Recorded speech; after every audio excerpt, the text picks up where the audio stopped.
Welcome everybody to Magnolia on Money, where we discuss everything financial from the economy to retirement. This is Magnolia on Money.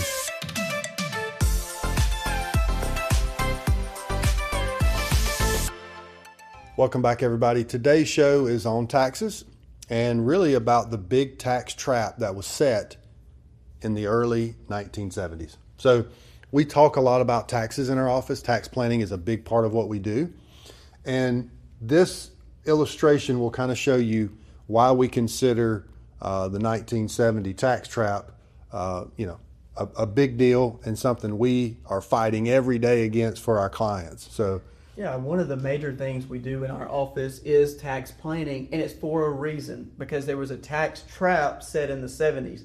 But before we get into that, we usually ask people, do you think taxes are going up or down in the future? And probably most of us agree, taxes at some point we feel are going to increase. You know, we ask that question in our workshops. We've kind of been keeping a tally, and we've talked to thousands of people.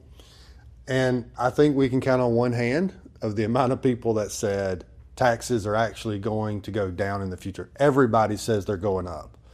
So we asked them, okay, you said taxes you think are going up, and so kind of lends into this. That's right. So whenever we talk about our current tax environment, there's only been 3 times in history where taxes were lower than they are today.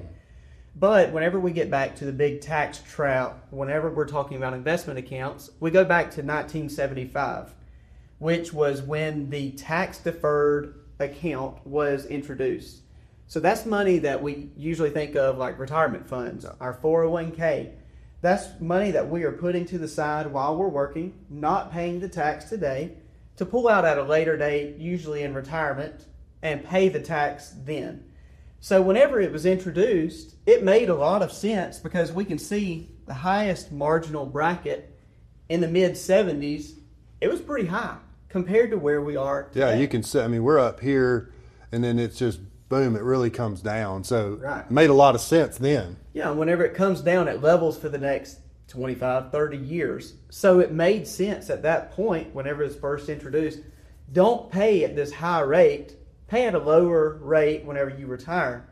But what we often find with our clients, the reason why we call it a trap, is because our clients, whenever most people retire, they're paying the same amount of taxes, if not more, on the money that they put back in that account. Because most money, when these accounts came about, a lot of people just didn't jump in and start putting money in. So if you think of someone that retires now, really they probably started putting the most of their money in somewhere around here. Mm-hmm. So you have this long period of, pretty much flat tax. It went up and down. You have, different eras, different presidents with different amount of taxes. But when you ask yourself and you put money down here and you think, again, are taxes going up or down in the future? And most people say they're going up. The average rate across all this was about 57%. So if we think taxes are going up in the future, you've deferred from this low rate. I'm erasing it. But if you deferred from this low rate and then taxes are going to be higher, you really lost. So we're trying to figure out with our clients, if we think that taxes are going up in the future, should we not go ahead and start paying taxes on the money that you deferred today rather than pay a higher rate later? And that's the big tax trap. It was set.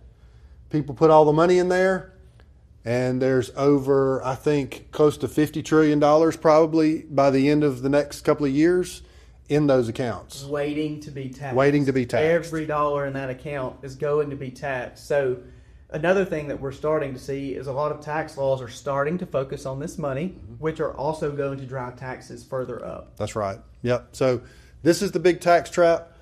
This was the idea they came up with, and then everybody started piling their money in. When we see clients in retirement, there's not a one of them that says, I didn't even realize this was going on, and I wish I'd put all my money in a Roth account and never have to pay taxes again. Now, we're here. This is where we are. We have to deal with it, and that's part of a lot of the planning that we do is how do we get the money out of those tax-deferred accounts and pay the smallest amount of taxes that we have to. So Hope that helped. If you need any more help with this, explaining it, just call the office. We'll be glad to help you with that. But as always, God bless. Y'all have a great week. We'll talk to you soon.